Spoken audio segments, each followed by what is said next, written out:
Our next guest is reminding us to take a breath, reflect, and reframe your mind with positivity in order to level up not only in corporate culture, but in your everyday life as well.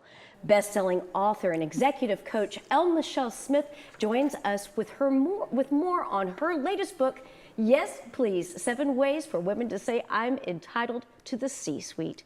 Welcome. I'm so glad to interview you. Thanks for having me, Paige. It's good to see you. I'm happy to have you here. You know, I really did enjoy reading your book, but what was the inspiration for you to put these ideas on paper? Absolutely. You know, I come from corporate America, and I saw for myself, but then I saw the numbers. 9.4% of Fortune 500 CEOs are women.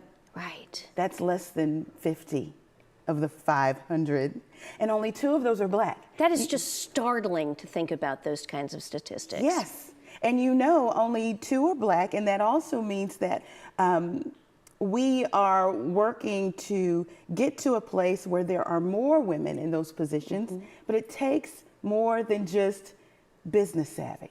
Right. It takes a lot more than just business sense. And you decided at one point in your career that you really wanted to take some time and invest in your own happiness and invest in yourself. Was there a turning point that you experienced? Absolutely. My coach training.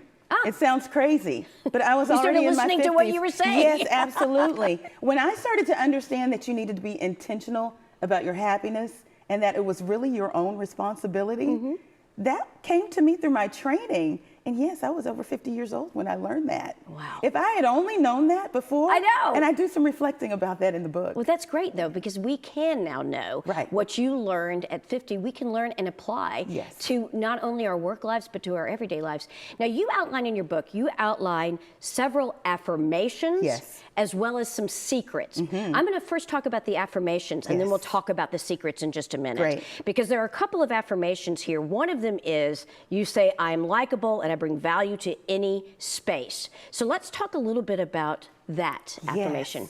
Well, you know, our parents and some of our older mentors taught us to be respected. Right. But we live in an age where likability is more important than respect.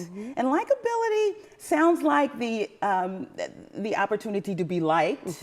It's the ability to be liked. But it has everything to do with your ability to be transformational, to be excellent. And if you fail, admit it. And people start to want to like you more if you do that. And that's interesting because that also builds confidence. Yes. And the facts are, you know, when you're feeling confident, that does really reflect to other people. Absolutely. And if that demonstrates that you like yourself, so why can't you offer that to other people so that they can also appreciate you? Yes. All right, let's now talk about the secrets. The first secret you say is to be tenacious. Yes. Tell me about that. You know, I tell a story of not just myself, but other women who have gone on and been successful in various industries.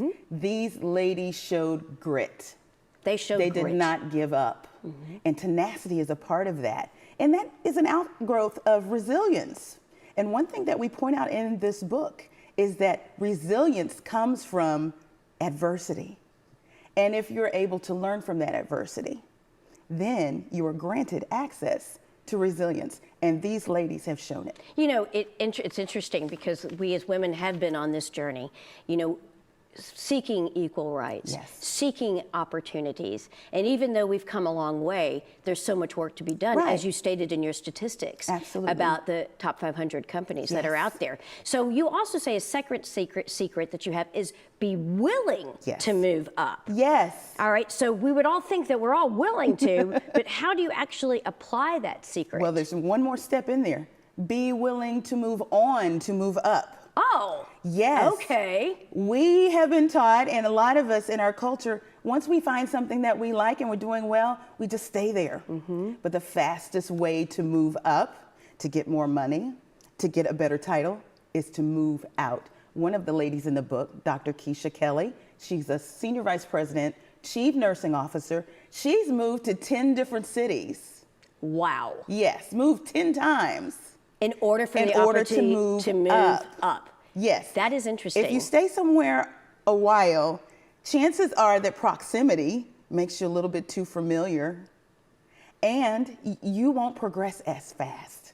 Now, you don't have to move 10 times, but whether if you change companies, you change cities, if you change industries, your value increases each time you move. All right, well, we've got one more that I want to talk about. You say, and this is one that we've heard, set boundaries. Yes. But you really kind of break that down in a very interesting way. Yes, it's very important to set boundaries, not simply for your psychological safety, which is very important, but also for your productivity. We talk about the 4 Ds in the book, and that is to either delegate something, that can either be to people or processes or technology. Right. Think about AI. Yeah. Right? Yeah. You can delay it, you can put it off. Okay. You can delete it. All right, well, those are great tips when it comes to setting boundaries. I love how you break it apart. Thank you so much. This is also a workbook. I want people to know. Where can quickly people purchase the book? You can get it on Amazon, but it's fantastic. everywhere worldwide. Oh, fantastic. Congratulations. Thank you so I do much. appreciate it. Okay.